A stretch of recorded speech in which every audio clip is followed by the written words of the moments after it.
ধন্যবাদ আপনাদেরকে। আপনারা জানেন যে গত 17 এপ্রিল বাংলাদেশ আমজনগণ পার্টির আত্মপ্রকাশ হয়। এর পরবর্তীতে আমরা সাথে সাথে ইসি মহোদয়ের কাছে একটি আবেদন করি আমাদের টাইমটা এক্সটেনশন করার জন্য, এবং তিনি সেটি অ্যাকসেপ্ট করেন এবং অন্যান্য রাজনৈতিক দলও করেছিলেন। তো সেই জায়গাটা থেকে আমরা যখন সময়টা পেয়েছি, আমাদের বিভাগীয় কমিটি এবং জেলা ও উপজেলা আমরা কমিটিগুলো দিয়ে ফেলেছি, এবং তাদের যে ক্রাইটেরিয়া ছিল এটা মহাযোগ্য একটি। তো সেটি আসলে এত স্বল্প সময় এত সুচারুভাবে আমি কমপ্লিট করতে পেরেছি, এটা আল্লাহ পাকের রহমত ছিল এবং সাধারণ মানুষের সহযোগিতা ছিল। এজন্য সকল নেতাকর্মীদের কাছে কৃতজ্ঞতা প্রকাশ করছি, এবং তৃণমূলে যারা কষ্ট করে কাজ করেছেন তাদেরকেও ধন্যবাদ জানাচ্ছি।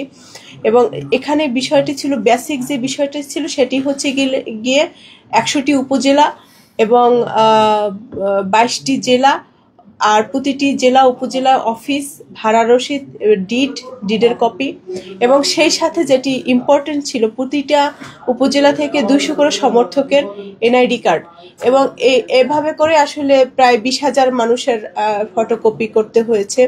নেতাকর্মীরা সেভাবে করে সংগ্রহ করেছেন। আমাদের যে সমর্থক গোষ্ঠী রয়েছেন তারা আমাদেরকে সহযোগিতা করেছেন, এবং সর্বোপরি আজকে আমরা তাদের যে চাহিদা ছিল, তাদের যে ক্রাইটেরিয়া ছিল সেটি সম্পূর্ণভাবে আমরা ফুলফিল করতে পেরেছি, এবং তাদের যে ক্রাইটেরিয়া ছিল তার থেকেও আমরা আর বেশি জমা দিয়েছি, এবং পরবর্তীতে তারা আমাদেরকে জানাবে যদি কোথাও কোনো সীমাবদ্ধতা থাকে বা সংযুক্তি থাকে, তারা আমাদেরকে জানালে সেটি আমরা আবার পরবর্তীতে সাবমিট করব। রাজনৈতিক দল হিসেবে তো কিছু লক্ষ্য উদ্দেশ্য থাকে, আপনাদেরকে কেন মানুষ ভোট দিবে আপনার কি মনে হয়? দেখুন, বাংলাদেশে স্বাধীন হওয়ার পর 50 বছর পেরিয়ে যাওয়ার পরও আমরা সঠিকভাবে আসলে গণতন্ত্রের চর্চাটা মনে হয় করতে পারছি না। একটা জিনিস আপনারা খেয়াল করতে পেরেছেন যে একটি কথা আছে যে যাকে পাঠায় লঙ্কায় সেই হয় রাবণ। তো বিষয়টা হচ্ছে আমরা যাকেই গদিতে বসাই না কেন সেই ক্রমে ক্রমে স্বৈরাচার হয়ে উঠে বা হওয়ার চেষ্টা করে।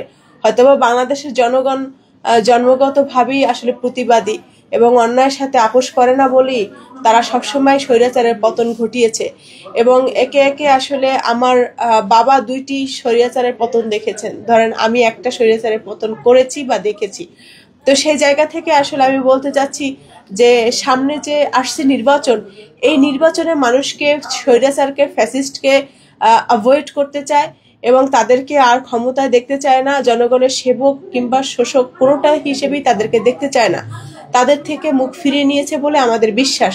সেই জায়গা থেকে আমরা ছাত্র জনতার যে গণঅভ্যুত্থান, এই গণঅভ্যুত্থানের পরে যে পলিটিক্যাল রেভলিউশন তৈরি হয়েছে, সেই পলিটিক্যাল রেভলিউশনের মধ্য দিয়ে বাংলাদেশ আমজনগণ পার্টি সেই ধারাবাহিকতা বহন করে যাচ্ছে, এবং আমাদের যে লক্ষ্য উদ্দেশ্য, রাজনৈতিক ইশতেহার, আমাদের নির্বাচনী ইশতেহার, সেটি আপনারা আমাদের কাছ থেকে, অফিস থেকে, দপ্তর থেকে ডকুমেন্টস হিসেবে আপনারা নিতে পারেন, এবং সেখানে আমাদের বিস্তারিত লেখা আছে।